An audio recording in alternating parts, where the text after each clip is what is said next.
Is the oil catastrophe in the Gulf a fulfillment of Bible prophecy? Well, a new video suggests that there might just be a correlation.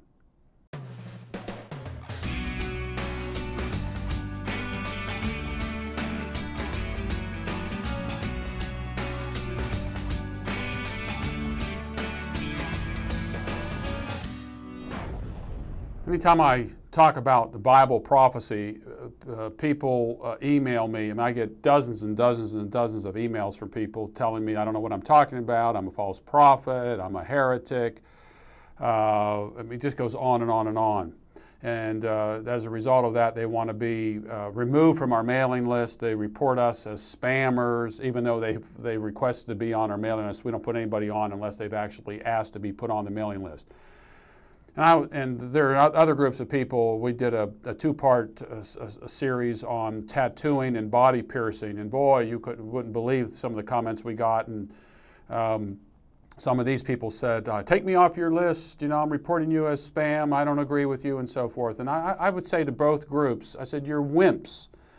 You don't have much of a backbone. You can't take it. You know, if you disagree with an article, say you disagree with it. Tell why you disagree with it. But man, don't go running home to your mommy and say, well, you know, Gary DeMar doesn't agree with me. You know, so I'm not going to get on his list anymore. I'll even have people say, I agree with Gary DeMar on almost everything else, but on this particular topic, I don't agree with him. So take me off your list. Look, if you can't deal with the type of arguments I'm making. And look, I'm going to be honest with you. Most of you don't do a very good job of giving an answer. You're parroting something someone else has said. And if you've ever written me in an email, you know that I do answer you. And I ask very pertinent, very specific questions. And I'm trying to get you to make your case. And I have to say, most of you don't make your case.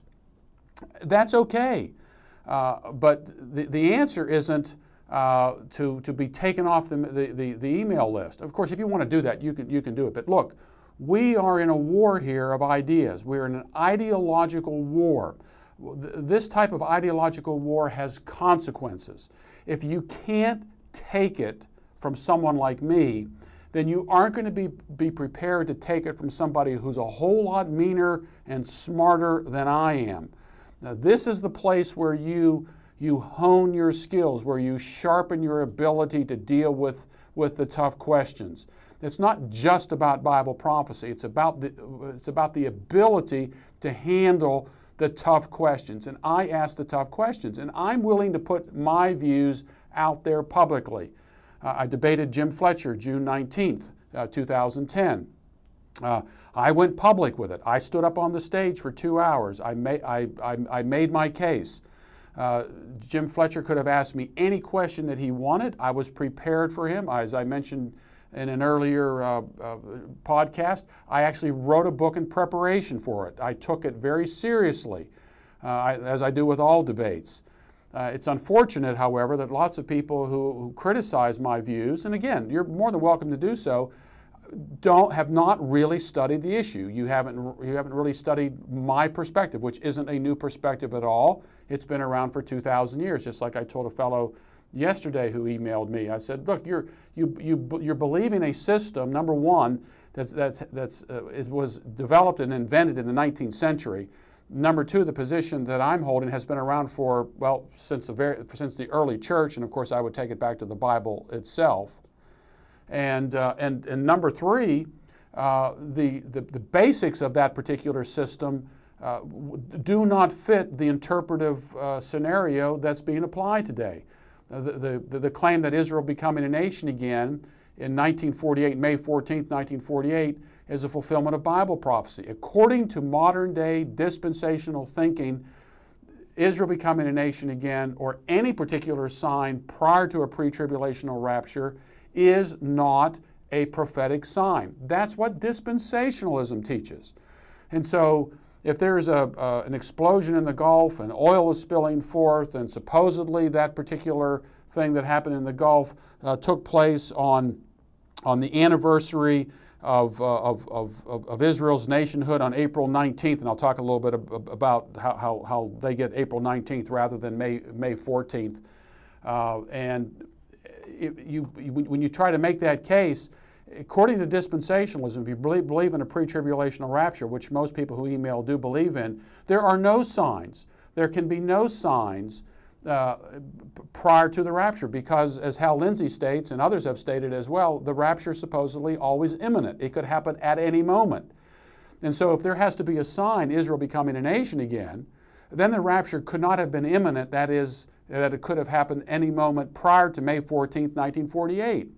And so all of this writing and arguing about whether or not Israel becoming a nation again is a sign, or whether an oil rig exploding in the Gulf is a sign, or whether earthquakes are a sign, or what happened on 9/11 is a sign, is irrelevant if you're a dispensational premillennialist, because your own system teaches that there can't be any signs. Let me give you an example, and there are many of them, and I point them out in this book, 10 Popular Prophecy Myths Exposed. This is Earl D. Rodmacher, and he's a prominent dispensationalist. And I'm using his words here. He says, equally as unjustified as date setting for Christ's return are the numerous sermons attempting to find fulfillment of prophecy in this age. Typical of them is a popular author, conference speaker, and television personality who has stated his belief that the paramount prophetic sign is that Israel had to be a nation again in the land of its forefathers. This condition was fulfilled, he claims, on May 14, 1948. He's talking about Hal Lindsey. This pronouncement, Rodmacher continues, is simply representative of hundreds, perhaps thousands of others who, although eager in their anticipation of Christ's coming, distort the Scripture and cause terrible confusion for God's people. So here is somebody within dispensationalism, very well respected, who says, this is just as bad as setting a date, is pointing out specific events that are a prelude to the rapture. Because according to their system, because we live in the church age, there can't be any fulfillment of Bible prophecy, including Israel becoming a nation again. Rodmacher says that using Israel's new national status in 1948 as a prophetic sign is a distortion of Scripture that causes terrible confusion for God's people. This conflicting emphasis, he writes, begets the rather embarrassing plight of talking about signs of a signless event. And yet that's exactly what we have today. We have people trying to make a case that we're living in the end times and the rapture is near and all this because there are certain signs. But if you're a dispensationalist, and again, the people who are most critical of me are generally dispensationalists. We're living in the church age, supposedly, and therefore there can't be any signs that lead up to the rapture because the rapture is an imminent, any moment, any time event. It could have happened in AD 70, it could have happened in AD 125, it could have happened in AD 500. It could have happened in 1517, it could have happened in 1776, according to their particular view. Therefore, if something has a prelude to that event, Israel becoming a nation again, therefore it couldn't have happened when Israel wasn't a nation again. This is standard dispensational stuff. So don't get angry with me when I point this out. This is what your own position teaches. And because your position teaches this, there's a great deal of confusion here, just like Earl Rodmacher said. And in fact, I have a quotation in here by Dr. David Jeremiah, who wrote on this very subject. He talks about how a young woman, I don't know if I can find it here, was confused as he was preaching on this particular topic. And because he was teaching that, I can't find it here. It is in this 10 Popular Prophecy Myths. But I can give you the basics of it. She was confused because he kept saying there are no signs that are prelude to the rapture, and then he turns around and says, "Now let me give you the signs that are an indication that the Great Tribulation is around the corner." And the young woman came out saying that she was confused.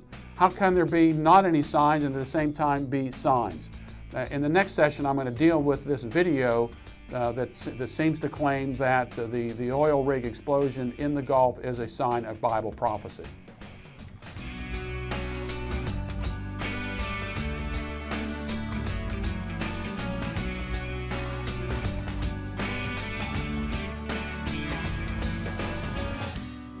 American Vision is proud to present this year's Worldview Super Conference, July 21st through 24th, at North Metro Church, Marietta, Georgia. For more information, visit conference.americanvision.org.